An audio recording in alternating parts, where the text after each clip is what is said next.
السلام علیکم ورحمۃ اللہ وبرکاتہ۔ بسم اللہ الرحمن الرحیم۔ لا یعصون اللہ ما امرہم ویفعلون ما یؤمرون۔ قال اللہ تعالی ویرسل علیکم حفظہ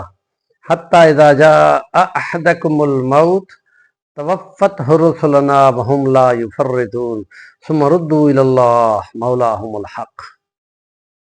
وقال اللہ تعالی لا یستأخرون ساعة ولا یستقدمون۔ رب اشرح لی صدری یسر لی امری واحلل عقدۃ من لسانی یفقہوا قولی۔ سیرت نبوی صلی اللہ علیہ وسلم اور ایمانیات کی بحث میں مختلف عنوانوں کو ہم دیکھ رہے ہیں، اور آج کل اس میں ایمان اور اللہ کے فرشتوں کو یقین ماننا، ان کے بارے میں پورا عقیدہ رکھنا کہ وہ اللہ کی مخلوق جو نہ کھاتی ہے، نہ پیتی ہے، نہ سوتی ہے، نہ آرام کرتی ہے، اور اللہ نے اپنے حکموں کو پورا کرنے کے لیے ان کو تخلیق کیا ہے۔ اور اس کے بارے میں عقیدہ یہ رکھنا چاہیے کہ جہاں وہ چاہتے ہیں بھیس بدل کر آ جاتے ہیں، جیسے کئی دفعہ حضرت جبرائیل امین انسان کی روپ میں اور اچھی شکل والے صحابی حضرت دحیہ کلبی بنی کلب کا وہ شخص تھا، اور اسی کا ٹائم آ جاتا ہے۔ حالانکہ فرشتے تو بندوں کی حفاظت کے لیے خدا بھیجتا ہے، لیکن اگر کسی کا ٹائم آ جاتا ہے تو وہ ٹائم پہ اس کی جو روح نکالنے والی فوج ہے اور سربراہ حضرت اسرائیل علیہ السلام ہیں، وہ اسی وقت اس کی روح سلب کر لیتے ہیں، ذرا بھی تاخیر نہیں کرتے۔ اور اس سلسلے میں ہم ایک واقعہ آپ کے گوش گزار کریں گے کہ حضرت سلیمان علیہ السلام اپنے دور میں بنی اسرائیل کے جلیل القدر پیغمبر تھے، اور ہوا ان کے تخت کو اڑا کر چلتی تھی گویا کہ جہاز کی طرح، اور جہاں مہینہ لگتا تھا اونٹوں اور گھوڑوں کے سفر کا، وہاں صبح سے شام تک وہ وہاں ان کے تخت کو ہوا اڑا کر لے جاتی تھی۔ تو یوں روایت میں آتا ہے کہ فرشتوں اسرائیل کی فوج کے لیے کہ روحوں کو نکالنے کے لیے کہ خدا نے پوچھا کہ یہاں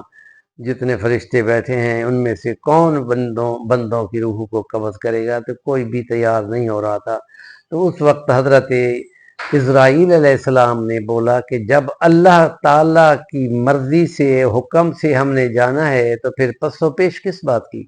صرف یہ ہے کہ اس کے سلسلے میں خدا کی مدد اور اس کی قوت بھی دی جانی چاہیے تاکہ روح نکالنی ہو تو پھر آسانی سے۔ تو پھر اسرائیل کی ڈیوٹی لگی کہ وہ جہاں بھی ہو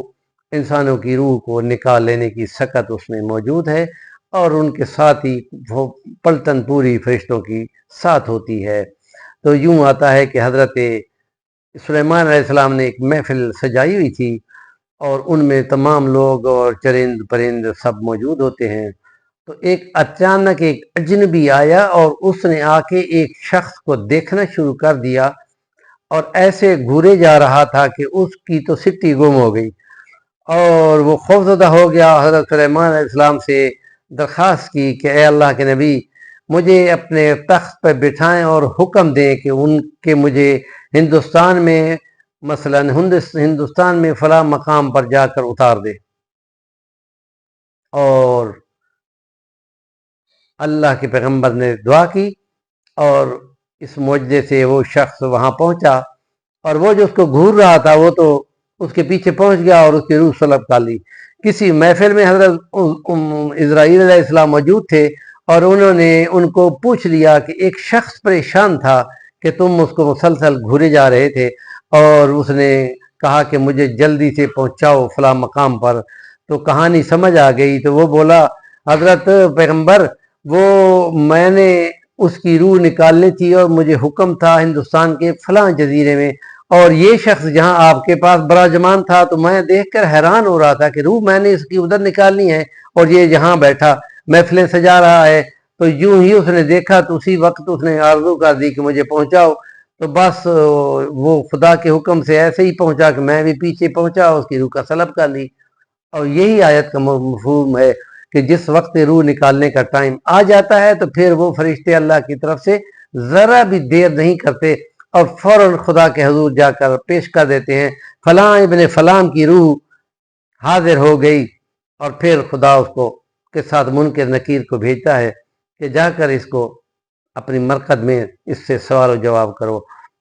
جیسے حدیث میں آتا ہے تیرا رب کون ہے، تیرا اسلام دین کون ہے کیا ہے، اور تیرا پیغمبر کون ہے، یہ 3 سوالوں کے جواب۔ اور جس وقت کہ وہ جواب صحیح دیتا ہے تو فرشتے اس کے جواب میں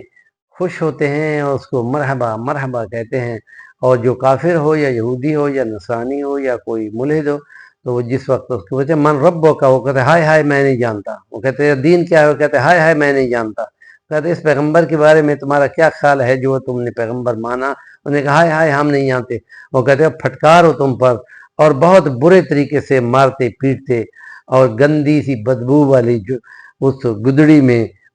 اس کی روح کو لپیٹ کر، سجین ایک برا مقام ہے کافروں کے لیے، وہاں جا کر اس کی روح کو پھینک دیتے ہیں۔ ہمارے چینل کا نام ہے صفی الوانی، ضرور سبسکرائب کریں، اور دین کی باتوں کے ولاگ ہیں، ان کو جتنا آگے آپ انہانس کریں گے آپ کو اتنا ہی پورا ثواب ملے گا۔